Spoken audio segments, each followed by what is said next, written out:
guys, it's Defki here from Defki's Diary. We talk all things being a new first-time mum here, just giving advice on other mums like me.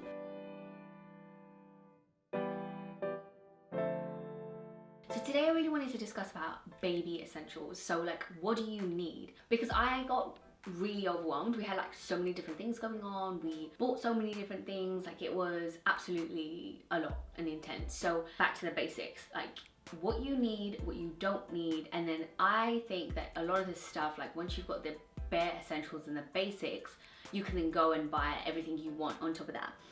So you need some clothes. The clothes that I was really getting confused about when my baby was a newborn or just about to be born was like, what do I buy? Like I was getting like really confused about what's a lot, what's not a lot. So many people were telling me, oh, like newborn, just grow out of all this stuff. Like it's just, you know, they poo through everything. You don't need a lot of it.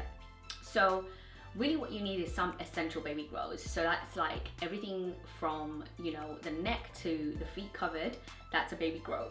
And I would probably get about 5 to 10 of them just because they can poo through their clothes, they can vomit, etc. And you might be changing very, very quickly. The newborn clothes will probably fit your baby for about 4 weeks. It's really not that long. And obviously if your baby is growing fast or big, they may not even fit into baby clothes for maybe like longer than 2 weeks, or they may not even hit the newborn and go like straight to 0 to 3 months. What I would say is you need about 5 to 10 of the actual baby grows, and then obviously if it's winter, maybe 5 to 10 vests, so something that you could put internally, because our baby was born in December in the middle of winter and they do need that extra layer, they do need the vest. Like we did find that even with keeping the heating on, that extra layer really did well for her. Like it just kept her nice and tight and cozy. 5 to 10 of each. And the reason why I say 5 to 10 is because you can go for 5 and then be constantly washing, or you can just go for 10 and then, you know, have enough clothes so you don't have to be constantly washing. You can do a load maybe every 2-3 days.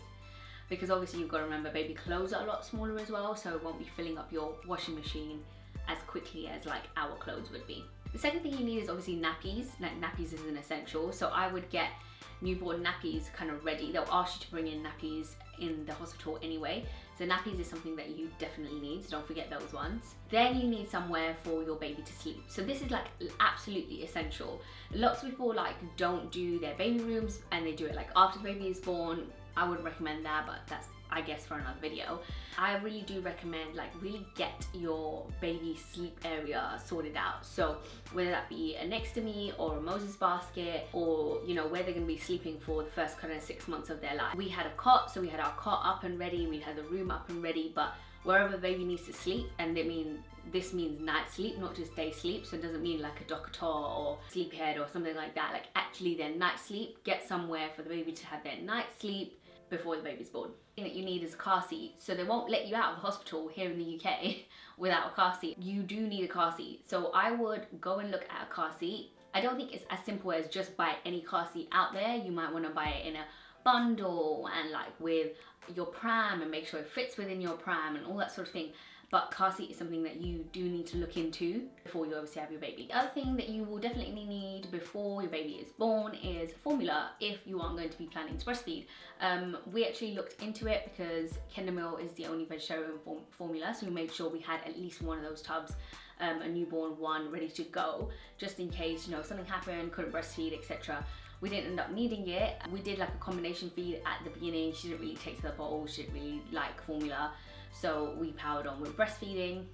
Again, another story. But formula is probably another thing that you need to kind of think about and get ready before your baby comes. Add on to everything is like get a couple of blankets, get a couple of swaddles and muslins. Honestly, those 3 things. And pretty much you're good to go. And the reason why I'm making this video is because you're so overwhelmed. I feel like as a first time mum, you're so overwhelmed. As a first time parent, you're overwhelmed. I remember like Rush and I just didn't know where to start. Even though we had so many people in our lives who had had babies before us, like there's just so many products out there, so many different things. So we just decided we're gonna keep it hella simple. We are not gonna long things out in any way.